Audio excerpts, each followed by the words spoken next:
இப்ப இதுவரை காலமும் இலங்கைக்கு அவ்வாறாக இல்லை. இப்ப வாட்ஸ்அப் எல்லாம் என்கிரிப்டட் என்று சொன்னால் இலங்கையால் அதில் பார்க்க முடியாத ஒரு நிலைமை.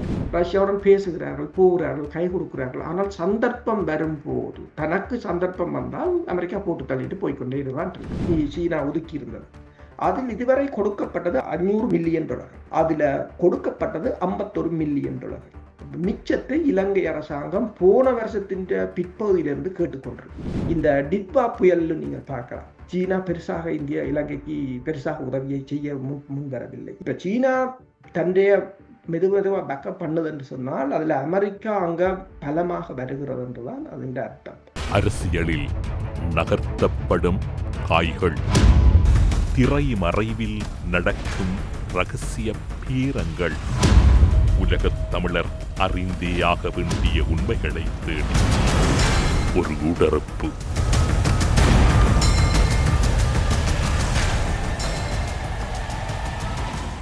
இன்றைய ஊடறுப்பு நிகழ்ச்சியில் எம்மோடு இணைந்து கொண்டிருக்கக்கூடியவர் பிரித்தானியாவில் இருக்கக்கூடிய கலாநிதி பிரபாகரன், எல்லோராலும் நன்கு அறியப்பட்டு பரிச்சயமான இராணுவ ஆய்வாளர் வேல்ஸிலிருந்து அருஸ் அவர்கள். ஊடறுப்பு நிகழ்ச்சியின் சார்பில் உங்களை வரவேற்பதில் மகிழ்ச்சி. வணக்கம். வணக்கம். இலங்கை அரசாங்கம் சமூக வலைத்தளங்கள் மற்றும் பல செயலிகள் தொடர்பில் சில முடிவுகளில் அல்லது சில அதிகாரங்கள் அந்த நிறுவனங்களால் இலங்கைக்கு வழங்கப்பட்டிருப்பதாக கூறப்படுகிறது. கடந்த காலங்களில் உள்ளூர் தொலைபேசிகள் மற்றும் தொலைபேசி அட்டைகளுக்கு இருந்த நிகரான அதிகாரங்கள் வழங்கப்பட்டிருப்பதாகவும் கூறப்படுகிறது. அதனுடைய உண்மை நிலைமைகளும் அதனுடைய பாதுகாப்பு நிலைமைகளும் எப்படி வரையறுக்கப்பட்டிருக்கின்றது? பல இப்ப வாட்ஸ்அப்பை பொறுத்தவரையில் இதுவரை காலமும் இப்ப பிரித்தானியா அதுக்குரிய ஐபோனாக இருக்கலாம், வாட்ஸ்அப்பாக இருக்கலாம், அதற்குரிய அதில் பரிமாறப்படுகின்ற தகவல்களை தங்கள் பாதுகாப்புக்காக அதனை ஆய்வு செய்வதற்கான அனுமதியை கேட்டிருந்தது. பிரித்தானியாவை எடுத்திருந்தது அமெரிக்காவுடன் பேசி. இப்ப இதுவரை காலமும் இலங்கைக்கு அவ்வாறாக இல்லை. இப்ப வாட்ஸ்அப் எல்லாம் என்கிரிப்டட் என்று சொன்னால் இலங்கையால் அதில் பார்க்க முடியாத ஒரு நிலைமை. அது கடந்த வருடத்தின் இறுதி பகுதியில் இலங்கைக்கு வழங்கப்பட்டு விட்டது. இப்ப இனிமேல் வாட்ஸ்அப்ல நீங்கள் என்ன எழுதினாலுமோ எதை பரிமாறினாலுமோ அது இலங்கைக்குள் செல்லும். இப்ப இலங்கைக்கும் அமெரிக்காவுக்கும் இடையிலான உறவுகளின் நெருக்கத்தின் அடுத்த பரிணாமமாக இதை பார்க்கலாம். என்றால் வாட்ஸ்அப்போ ஃபேஸ்புக்கோ எல்லாம் அமெரிக்கன் நிறுவனங்கள். அமெரிக்கான்ற தலையசையாமல் அது அங்கு கொடுக்கப்பட மாட்டாது. அது தெரிந்தபடி. அப்ப இப்போது வாட்ஸ்அப் கொடுக்கப்பட்டிருக்கிறது. அதே போலதான் பேஸ்புக். இப்ப பேஸ்புக்கில் பொறுத்தவரையில் நாங்கள் முன்னர் கூட கதைத்திருந்தோம். இந்த அமெரிக்காவின் டிசியில் இருந்த வெளிவந்த அறிக்கை 44 பக்க அறிக்கையில் பெருமளவானவர் பேஸ்புக். இப்ப பேஸ்புக்ல எல்லாரும் கூறலாம், நாங்கள் தமிழில் தானே எழுதுகிறோம் என்று. அங்க தமிழ்ல எழுதுறதை தான் அப்படியே போட்டு வச்சுக்காங்க. ஆனால் ஆங்கிலத்தில் அவங்க இலகுவாக அதை டிரான்ஸ்லேட் பண்ண முடியும். இப்ப அது பெரிய பிரச்சனை இல்லை அவங்களுக்கு. நீங்கள் என்ன எழுதுகிறீர்கள், யாரை பற்றி பேசுகிறீர்கள், இப்படி பேசுகிறீர்கள் என்று சொல்லி. அதே போலதான் இப்போது வாட்ஸ்அப். இப்ப வாட்ஸ்அப் என்று சொன்னால் இனி வாட்ஸ்அப்பில் பரிமாறப்படுகின்ற தகவல் எல்லாம் சேமிக்கப்படுவது மட்டுமல்லாது அது தொடர்பாக இப்ப அது இலங்கை அரசாங்கத்துக்கு எதிரானதுண்டா இலங்கை அரசாங்கம் நடவடிக்கை எடுக்கும்.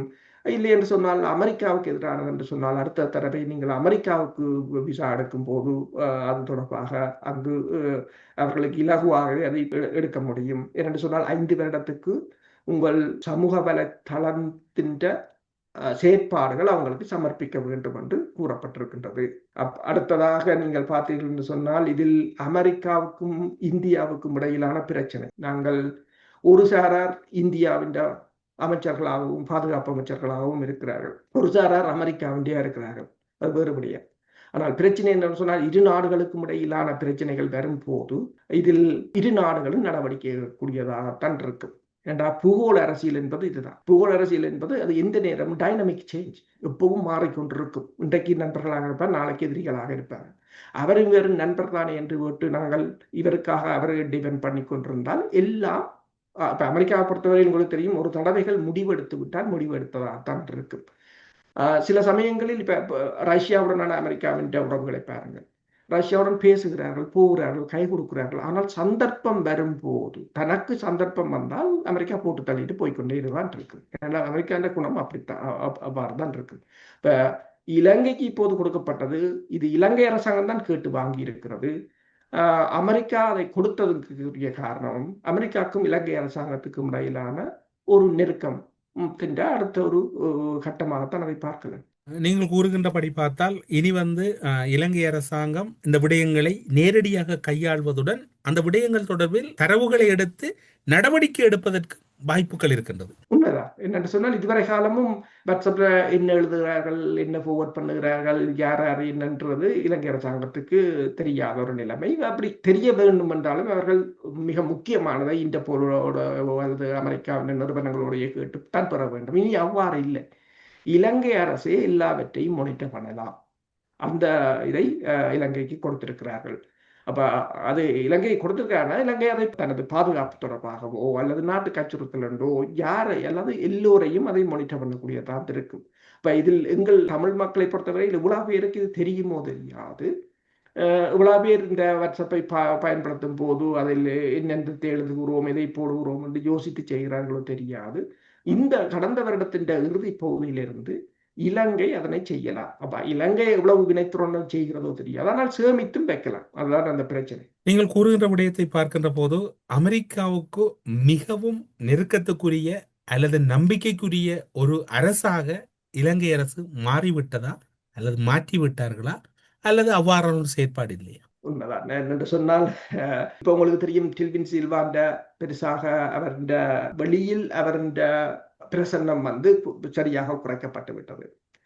அனுரகுமார திசாநாயக்காவை பொறுத்தவரையில் கர்ணி அமரசூரியாவை பொறுத்தவரையில் இருவரும் ஒரு மேற்குலகம் சார்ந்தவர்களாகத்தான் இருக்கிறார்கள். கர்ணி அமரசூரியாவின் எதிராக, அதாவது கர்ணி அமரசூரியாவுக்கு இந்த டாக்டர் பட்டத்தை இந்தியா வழங்காமல் விட்டதற்கு உரிய காரணம் அதுதான். இந்திய தூதுவர் இப்போது ஊடகவியலாளர்களை சந்திக்க போவதாக கூறியிருக்கிறார். மாகாண சபை தேர்தலை நடத்த போவதாக கூறியிருக்கின்றார். இந்திய வெளிவார அமைச்சர் திடீரென்று சொல்லாமல் சென்றிருக்கின்றார். இப்போது சீனாவின் வெளிவார அமைச்சர் அதாவது திங்கட்கிழமை இலங்கைக்கு வருகின்றார். திங்கட்கிழமை அவர் ஆப்பிரிக்க நாடுகளுக்கு போகும்போது அதில் இலங்கையில் இறங்கி செல்ல போவதாக கூறியிருக்கின்றார். அதில் முக்கியமான விடயம் என்னவென்று சொன்னால் அவர் போர்ட் சிட்டி மற்றது சீனாவின் நிறுத்தப்பட்ட ப்ராஜெக்டுகள். நீங்கள் ஒன்றை யோசித்து பாருங்கள். இந்த புதிய அரசு வந்த பிற்பாடு சீனா தந்த அத்தனை ப்ராஜெக்டையும் நிறுத்திவிட்டது. கடந்த வாரம் வெளிவந்த ஆங்கில சிங்கள பத்திரிகைகள் நீங்க பார்த்தீங்கன்னு சொன்னால் ஒரு ப்ராஜெக்டுக்கு கிட்டத்தட்ட 500 பில்லியன் சீனா ஒதுக்கி இருந்தது. அதில் இதுவரை கொடுக்கப்பட்டது $500 மில்லியன். அதுல கொடுக்கப்பட்டது $51 மில்லியன். மிச்சத்தை இலங்கை அரசாங்கம் போன வருஷத்தின் பிற்பகுதியிலிருந்து கேட்டுக்கொண்டிருக்குது. சீனா அதை ரிலீஸ் பண்ணவே இல்லை. சரி, அப்படியே நீங்கள் வெனிசுலாவை யோசிப்பாங்க. வெனிசுலாவில் சீனா கிட்டத்தட்ட 100 பில்லியனை முதலீடு செய்திருந்தது. இப்ப அமெரிக்காவின் அந்த வெனிசுலாவின் அதிபர் நிக்கோலஸ் மதுரோவை தூக்கின பிற்பாடு இந்த முதலீடுகளுக்கு என்ன நடக்கும் என்ற ஒரு மிகப்பெரிய ஒரு கேள்வி சீனாவின். அப்ப இப்போ சீனா ஏதோ ஒரு விதத்தில் சீனாவும் ரஷ்யாவும் வெனிசுலாவை ஏதோ ஒரு விதத்தில் ஒரு உறுதியற்ற நாடாக மாற்ற வேண்டும். எனவேதான் இப்போது வெனிசுலாவில் அமெரிக்கா தனது குடிமக்களை வெளியேற சொல்லியிருக்கிறது என்று சொன்னால் அங்கு 1000 குழுக்கள் உருவாகி இருக்கின்றன. அவர்கள் வெனிசுலாவில் இருக்கின்ற அமெரிக்க மக்களை குறிவைத்து தாக்குதலை நடத்துவதற்காக என்று சொல்லி அது இன்னொரு சீனாரி. அதே போலதான் அங்கு தன் முதலீடுகளுக்கு என்ன நடந்ததோ அதே போல ஒரு பிரச்சனை நடக்கலாம் என்றதுக்காகத்தான் சீனா நிறுத்தியது. அப்ப சீனா நிறுத்தியது யாருக்கு பயந்து? இந்தியாவுக்கு பயந்தோ இல்லை. அப்ப சீனா நிறுத்தும் போதே உங்களுக்கு ஒன்று தெரிகிறது, இலங்கை எங்கு போய்விட்டது, இலங்கை அமெரிக்காவோட போய்விட்டதுன்றதுக்காக தான் சீனா படாது போஸ்ட் பண்ணிட்டது எல்லாத்தையும். ஏனென்றால் நிலைமையை பார்த்து தான் அடுத்தது ரிலீஸ் பண்ணலாம் அல்லது வெளியேறணுமோ அல்லது என்னென்று சீனா முடிவெடுக்க. அப்ப இப்ப இவ்வளவு நாளுக்கு பிறகு இப்ப இலங்கை திருப்பி அதை கேட்டுக்கொண்டிருக்கு. ஏன்னா இலங்கைக்கு மிகப்பெரிய பிரச்சனை நிதி பிரச்சனை. இந்த டிட்வா புயல் நீங்க பார்க்கலாம். சீனா பெருசாக இலங்கைக்கு பெருசாக உதவியை செய்ய முன்வரவில்லை. இந்தியா தான் செய்ததை தவிர. அப்ப சீனா அதுல பேக்கப் பண்ணுதுன்னு சொன்னா சீனாக்கு இந்தியா ஒரு பெரிய பிரச்சனை இல்லை. இந்தியா இருக்கும் போதுதான் முந்தைய உளவு ப்ராஜெக்டையும் சீனா மேற்கொண்டது.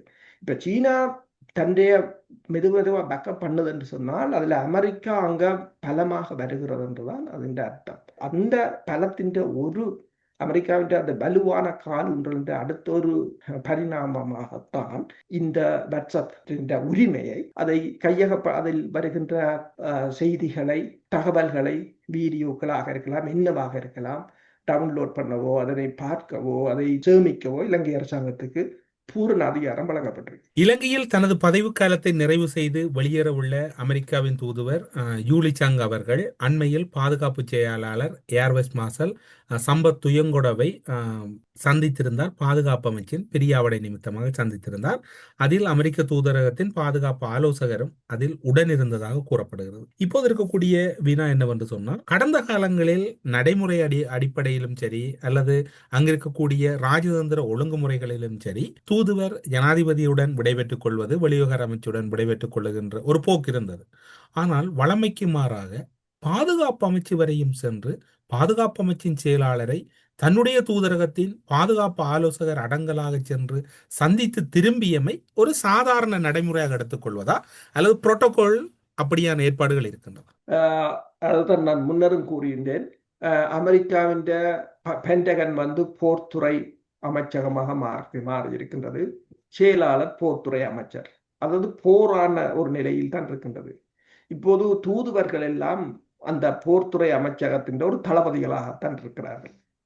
யூலி சங்கை பொறுத்தவரையில் கூடுதலாக நீங்கள் பார்க்கலாம், அவர் இந்த அமெரிக்காவின் பசிபிக் கொமாண்ட் வந்த போது அவர்களுடன் அனுராதபுரத்தில் கூட அவர் தான் நின்றார் உதவிகளை வழங்குவது என்று சொல்லி. இப்ப இலங்கை படையினருக்கு இப்ப வான்படையையும் கடற்படையையும் அமெரிக்கா பலப்படுத்துவதில் மிக முக்கிய பங்கு வகித்துக் கொண்டிருக்கிறது. கடற்படைக்கு 3 கப்பல்களை வழங்கி இருக்கிறார்கள். அதே போல வான்படைக்கு இப்போது இலங்கையின் இருக்கின்ற 3 இலங்குவானு தான் இயங்கு நிலையில் இருக்கு. அதை விட 3 மடங்கு, அதாவது 4 மடங்கு 12 வானூர்திகளை இப்போது அமெரிக்கா இலவசமாக வழங்கி இருக்கின்றது.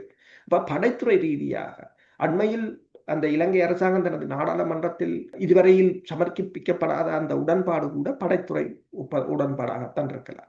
படைத்துறை உடன்பாடு என்றுதான் கூறப்படுகிறது.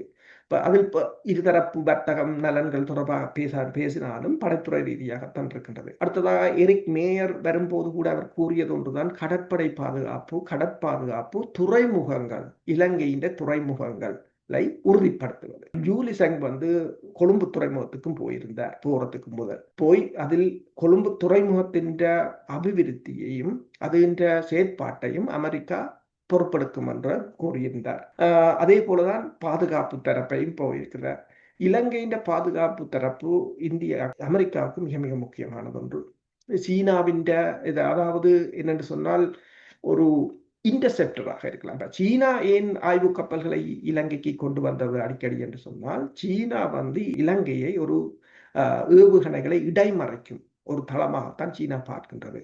இப்ப அதே ஒரு நிலைமையாகத்தான் இப்ப கிரீன்லாந்தையே அமெரிக்க அதிபர் வேண்டும் என்று நிற்கிறார் என்று சொன்னால், அமெரிக்காவை நோக்கி வருகின்ற ஏவுகணைகளை இடைமறைப்பதற்கு. ஆனால் கியூபாவில ரஷ்யா போயிருப்பது அது இன்னொரு பிரச்சனை.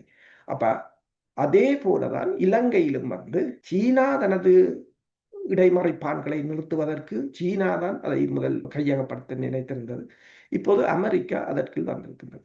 இப்போ அமெரிக்கா ஒட்டுமொத்த நகர்ப்புகள் நீங்கள் எல்லா பிரதேசங்களிலும் நீங்கள் பார்த்தீர்கள் சொன்னால் படைத்துறை ரீதியான நகர்ப்புகளாகத்தான் இருக்கின்றது, படைத்துறை ரீதியான உறவுகளாகத்தான் இருக்கின்றது என்று சொன்னால், அமெரிக்கா இப்போது, அதாவது கடந்த வருடம் 800 பில்லியனாக இருந்தது பாதுகாப்பு செலவு. கிட்டத்தட்ட இந்த வருஷம் கிட்டத்தட்ட 901 ட்ரில்லியன். அடுத்த வருடம் 2027ஆம் ஆண்டு அமெரிக்காண்ட பாதுகாப்பு செலவினம் 1.5 ட்ரில்லியன் டாலர்கள் என்று சொல்லப்படுகிறது. 1.5 ட்ரில்லியன் டாலர்கள் என்றால் கிட்டத்தட்ட இந்தியாண்ட மொத்த ஜிடிபியில 1/3 பங்காக இருக்கலாம். அவ்வளவு என்று சொன்னால் நீங்க பார்க்கலாம் இவ்வளவு தூரத்துக்கு. இப்ப ஒதுக்கப்படுற நிதிகள், அதாவது ஐக்கிய நாடுகள் சபையின் பல அமைப்புகள் இருந்த அமெரிக்கா வெளியேறினாலும் இந்த 66-70 அமைப்புகள் இருந்து வெளியேறிக் கொண்டிருக்கிறது. சூழல் பாதுகாப்பை கைவிட்டு இந்த அத்தனை நிதிகளும் படைக்குத்தான் போகின்றது. அப்ப படைக்கு போகும்போது இந்த தூதுவர்களும் படைத்துறை நலன்களைத்தான் முன்னிலைப்படுத்துகிறார். அப்படியே இனிவரப்போகின்ற காலப்பகுதியில் இலங்கையில் இருக்கக்கூடிய தூதுவர் கிட்டத்தட்ட ஒரு படைத்துறை சார்ந்திருக்கக்கூடிய சாயலில் தான் அவருடைய செயற்பாடுகள் இருக்கும். அமெரிக்காவை பொறுத்தவரையில் அவர்கள் ஒரு ஹார்ட் ஒர்க் என்று சொல்லுவார்கள். இப்ப நாங்கள் இங்க பிஹெச்டிக்கு வரும்போது நாங்கள் கூடுதலா யூகே எய்ம் பண்றது என்று சொன்னால், இங்க 9 to 9 நீங்க ஸ்டார்ட் பண்ணி 5 முடிச்சுட்டு வீட்டை போடலாம். அமெரிக்காவில் போறாங்க ஃப்ரெண்ட் சொல்லுவாங்க, கிட்டத்தட்ட விடியப்புறம் 8 மணிக்கு போனா இரவு 9:30 மணி வரையும் நிற்பாங்க என்று சொல்லி. அப்படித்தான் அவங்கள வேலை செய்யறது. இதே போலதான் காலம் இங்க 3 வருஷத்துல முடிக்கலாம் சொன்னால் அங்க மினிமம் 5 இயர்ஸ், மேக்சிமம் 15 இயர்ஸும் போகும். அப்படியான பே பண்ணுவாங்க, சலரிகள் நல்லா இருக்கும், அது வேற விடயம். இப்ப அவ்வாறு ஒரு ஹார்ட் ஒர்க். ஜோர்ஜியாவுக்கு அமெரிக்காவின் தூதுவராக பல தடவைகள் நான் சொல்லியிருக்கிறேன், தூதுவராக போனவர் தான் இரட்டை குடியுரிமை எடுத்து அந்த நாட்டின் ஜனாதிபதியாக வந்தவர். அப்ப தூதுவர் என்பவர் அமெரிக்காவை பொறுத்தவரையில் தூதுவராக அவர் விட்டால் என்ன பணியை சொன்னாலும் அங்கு செய்ய வேண்டும் என்பதுதான். அவர் தளபதியாக இருக்க வேண்டும் என்றால் தளபதியாகத்தான் இருக்க வேண்டும். அங்குள்ள தாதா கும்பலோடு சேர்ந்து ஒரு கலவரத்தை உண்டு பண்ண வேண்டும் என்றாலும் அவர் செய்யத்தான் வேண்டும். அல்லது அந்த மக்களோடு நிற்க வேண்டும் என்றாலும் மக்களோடு நிற்கத்தான் வேண்டும். அந்த உங்களுக்கு தெரியும், ஜூலி சங்கை பொறுத்தவரையில் அன்றாதபுரத்தில் அவர் தான் மூட்டை தூக்கி கொண்டு போகிறார். அப்ப படைத்துறையில் தளபதியாக இருக்க வேண்டும் என்றாலும் படைத்துறை தளபதியாக இருக்கத்தான் வேண்டும். அப்ப இப்ப அமெரிக்கா இந்த நிலையில நிற்கிறது என்பதை பொறுத்து தான் தூதுவர்கள் என்ற பணி இருக்கும். கிட்டத்தட்ட 80 நாடுகள் என்ற தூதுவர்களை எடுத்து விட்டார்கள். 80 நாடுகளில் தூதுவர்கள் இல்லாமல் தான் இருக்கிறார்கள். என்று சொன்னால் சில இடங்களில் ஒரு நாட்டின் தூதுவர் இருந்தால் கூட ரெஸ்பான்சிபிலிட்டியா இருக்கும். சில விடயங்களுக்கு அவர் தான் பதிலளிக்க வேண்டியிருக்கும். தூதர் இல்லாமல் இடைநிலை கீழ்நிலை அதிகாரிகள் என்று சொன்னால் சில விடயங்களை அவர்கள் தவிர்க்கலாம். சில விடயங்கள் நடக்கும் போது நாங்கள் மேலே கேட்டு சொல்லணும், அங்கே கேட்டு சொல்லணும் என்று சொல்லி சமாளிச்சு போட்டு மிச்சத்தை செய்து கொண்டே போடலாம். அதுதான் அவங்களோட ட்ரிக்கா இருக்கிறது. அதற்காகத்தான் பல இடங்களில் தூக்கி இருக்கிறார்கள், தூதுவர்களை தூக்கி இருக்கிறார்கள், ஒரு இடைநிலை அதிகாரிகளை வைத்திருக்கிறார்கள். ஆனால் இலங்கைக்கு புதிய தூதுவரை இப்போது போட போகிறார்கள். ஜூலி சங்கை பொறுத்தவரையில் உங்களுக்கு தெரியும், அண்மையில் கூட ஒரு யூடியூப் சேனலை பார்த்திருந்தேன். அப்ப அதில் இலங்கையிலிருந்து கதைத்தவர் கூறினார்கள், அமெரிக்காவின் தளம் திருகோணமலையில் வருவதை கோத்தபாய ராஜபக்ஷ தடுத்ததாக. அப்ப இப்ப விளங்குதுதானே ஏன் ஜூலி சங் 2022 ஆண்டு பிப்ரவரி பதவி ஏற்கிறார், ஜூலை மாதம் கோத்தபாயா நாட்டை விட்டு தப்பி ஓடுகிறார். 6 மாதம் இல்லை. இப்ப ஏன் கலைத்தவர் என்றது விடையை அங்கேயே சொல்லிவிட்டார்கள். அதே போல 2019 ஆண்டு ஏன் குண்டு வெடித்தது, ஏன் கோத்தபாயா கொண்டு வரப்பட்டார் என்றதும் எல்லோருக்கும் தெரிந்த விடயம். அப்ப அமெரிக்காவை பொறுத்தவரையில் தன் நலன்களுக்காக அவர்கள் அமெரிக்காவில் மட்டும் அமெரிக்காவை மட்டும் மையமாக கொண்டு அமெரிக்க மக்களின் நலன்களை பற்றி சிந்திப்பது கிடையாது. உலகம் முழுவதிலும் தங்கள் பலம் உறுதிப்படுத்த வேண்டும் என்பதைத்தான் குறியாக இருப்பார்கள். அதில் இலங்கையும் தப்ப முடியாது. இலங்கை தொடர்பிலும் இலங்கையில் ஏற்பட்டிருக்கக்கூடிய வாட்ஸ்அப் செயலிகள் மற்றும் சமூக வலைத்தளங்கள் தொடர்பான இலங்கை அரசினுடைய புதிய நடைமுறைகள் தொடர்பாகவும் சர்வதேச ரீதியில் அமெரிக்காவோடு இலங்கை அரசின் நெருக்கம் தொடர்பான பல முக்கியமான பல விடயங்களை பகிர்ந்து கொண்டமைக்காக சிறப்பு நன்றிகளோடு உங்களிடம் விடைபெற்றுக் கொள்கிறோம். நன்றி, வணக்கம். நன்றி, வணக்கம். அரசியலில் நகர்த்தப்படும் காய்கள், திரைமறைவில் நடக்கும் ரகசிய பீரங்கள், உலகத் தமிழர் அறிந்தேயாக வேண்டிய உண்மைகளை தேடி ஒரு உடறுப்பு.